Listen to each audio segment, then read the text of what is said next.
চুরি না করলে তিনি প্রধানমন্ত্রী হতেন না। হ্যাঁ, ভোট চুরি ইস্যুতে তরুণ প্রজন্মের কাছে এই বার্তাই দিলেন রাহুল গান্ধী। রাহুল বলেছেন, ভোট চুরি করেই প্রধানমন্ত্রী হয়েছেন নরেন্দ্র মোদী। এই চুরিতে মদত দিয়েছে কমিশনও। শেষ পর্যন্ত জেন জির শরণাপন্ন হলেন রাহুল গান্ধীও।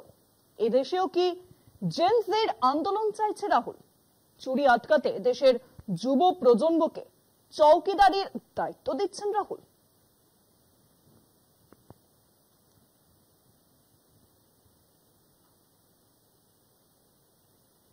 শেষ পর্যন্ত জেনজির শরণাপন্ন। ভোট চুরির অভিযোগ এনে নরেন্দ্র মোদী সরকারের বিরুদ্ধে আন্দোলনের স্ট্র্যাটেজিটাই কি বদলে ফেললেন বিরোধী নেতা রাহুল গান্ধী? এই ইস্যুতে কেন্দ্র এবং নির্বাচন কমিশনের বিরুদ্ধে প্রতিবাদে নামবে ভারতের তরুণ প্রজন্ম।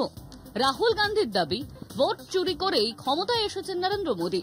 হরিয়ানা বিধানসভা নির্বাচনে ভোট রাহাজারির প্রসঙ্গ টেনে রাহুল ভারতের যুব সমাজের কাছে মোদীর ভোট চুরি ফাঁস করে দেবেন বলে জানিয়েছেন।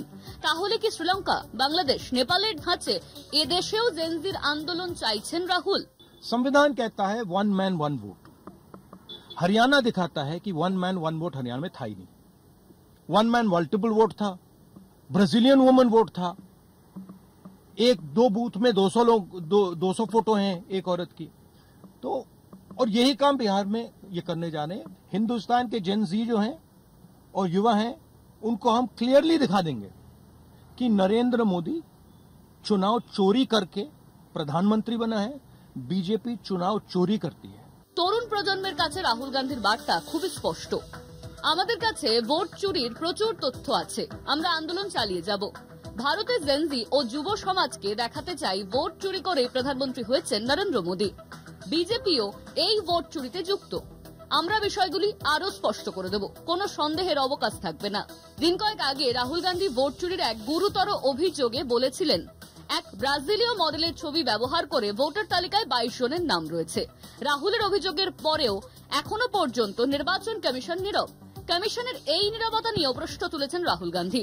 রাহুল দেশের জেনজি এবং যুব সমাজের কাছে সরাসরি মোদীর ভোট চুরি ফাঁস করে দেবেন বলে জানিয়েছেন। এবং এসব জানার পর জেনজি চুপ করে বসে থাকবে না বলেই রাহুলের বিশ্বাস। আর এরপরেই রাজনৈতিক মহলে প্রশ্ন উঠেছে, তাহলে কি শেষ পর্যন্ত জেনজির শরণাপন্ন রাহুল গান্ধীও? রাহুল গান্ধী কি শ্রীলঙ্কা, বাংলাদেশ, নেপালের ধাঁচে এদেশেও জেনজির আন্দোলন চাইছেন? কলকাতা টিভি।